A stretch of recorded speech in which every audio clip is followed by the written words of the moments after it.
Kita bahas sedikit mengenai Super Thursday pekan lalu, itu kita perhatikan memang ada sekitar 11 bank sentral yang merilis suku bunganya. Tapi kalau kita cermati, dari 11 bank sentral ini sebetulnya yang 10-nya itu as expected. Jadi semua memang sudah sesuai ekspektasi. Yang berbeda itu cuma satu, yaitu Bank of England. Itu yang dia memang berbeda. Diekspektasikan naik 25 BPS, ternyata di hold di 5,25%. Sedangkan yang lainnya mostly itu hold suku bunganya Indonesia, Jepang, China, US, dan lain sebagainya itu mostly mengalami penahanan suku bunganya, tidak dipertahankan.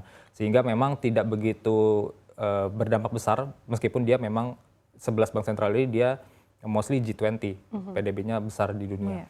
Kalau kita berbicara mengenai September yang di global itu, memang di Indonesia sendiri IHSG-nya diisi oleh perusahaan-perusahaan atau company atau emiten yang memang dia secara fundamental bagus banget gitu ya, khususnya untuk perbankan kita itu bagus banget, net profit-nya, bottom line mereka bagus banget, BCA, BRI, dan lain sebagainya itu mencetak net profit yang bagus banget, surplus gitu ya, bahkan double digit. Jadi memang dengan hal tersebut, peristiwa yang terjadi di luar sana memang tidak berdampak signifikan juga terhadap perusahaan-perusahaan atau emiten di Indonesia itu sendiri.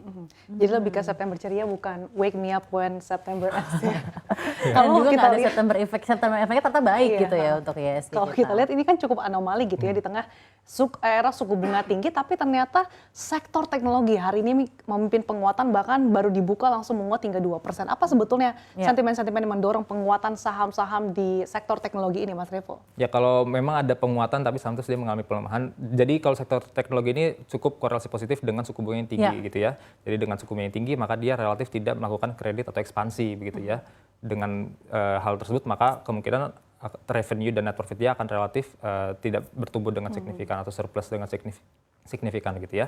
Dan meskipun memang saat ini ada terjadi penguatan, tapi kita juga tidak perlu terlalu ceria juga karena mengingat ya basically ini dinamika market saja. Jadi memang belum ada sentimen yang betul-betul dia membuat sangat signifikan sekali naik gitu ya. Jadi kita juga relatif masih wait and see secara garis besar. Jadi kalau ada mengalami kenaikan atau pelemahan itu hanya dinamika market untuk jadi relatif dia sementara saja untuk saat ini. Tapi Anda safe to say bahwa September ini sebenarnya pergerakannya cukup mengembirakan ya, karena kan memang secara kumulatif juga memang kita sudah menguat cukup baik ya dalam 30 days kumulatif up and down ini IHSG sudah menguat 1,63% loh. Jadi kan sebenarnya cukup baik.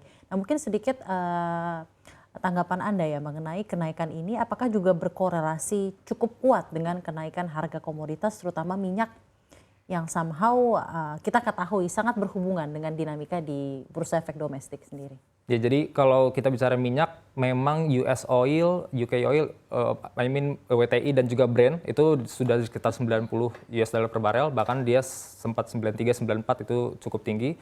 Dan tidak menutup kemungkinan untuk menyentuh area Brent oilnya di 100 US dollar per barel. Karena kita ketahui ada penahanan supply dari Arab dan juga dari Rusia. Nah itu yang membuat supply semakin terbatas, limited, dan demand juga masih cukup tinggi. Jadi membuat harga dari oil semakin tinggi dan berdampak kepada nanti top line dan bottom line dari perusahaan oil di kita, Medco, Elsa, dan lain sebagainya. Dan kalau kita juga hubungkan ke perusahaan-perusahaan komoditas lainnya, memang saat ini juga relatif mengalami penguatan untuk harga komoditasnya dan juga berdampak kepada emiten-emitennya itu korelasinya cukup positif. Dan akhirnya mendongkrak juga pergerakan dari IHSG itu sendiri. Apakah nanti saham-saham di sektor migas ini akan menjadi semacam booming kembali seperti kalau tahun lalu ada batu bara sehingga saham-saham di sektor migas akan menjadi primadona khusus tahun ini seperti dengan EBT lainnya? Ya kalau untuk saya perhatikan sendiri memang untuk kira-kira Desember 2023 ini sampai akhir tahun saya rasa memang masih ada potensi untuk dia mengalami penguatan untuk oil and gas company ini ya. Karena balik lagi kita bicara supply-nya sudah limited dengan demand yang masih cukup tinggi. Jadi apalagi kita bicara minyak itu kan dia untuk transportasi, logistik dan sebagainya itu kan dibutuhkan sekali. Jadi dengan hal tersebut maka ada tendensi untuk dia semakin mendapatkan revenue dan net profit yang semakin lebih besar lagi untuk kedepannya.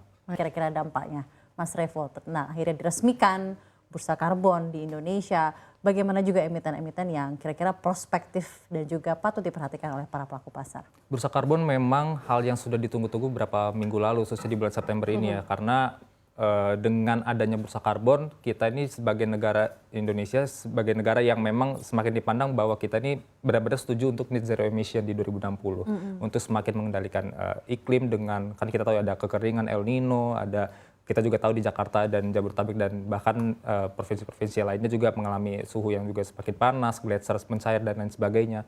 Jadi untuk mengarah ke sana kita berusaha untuk mengurangi emisi gas rumah kaca atau GRK dan juga mengarah ke net zero emission di 2060.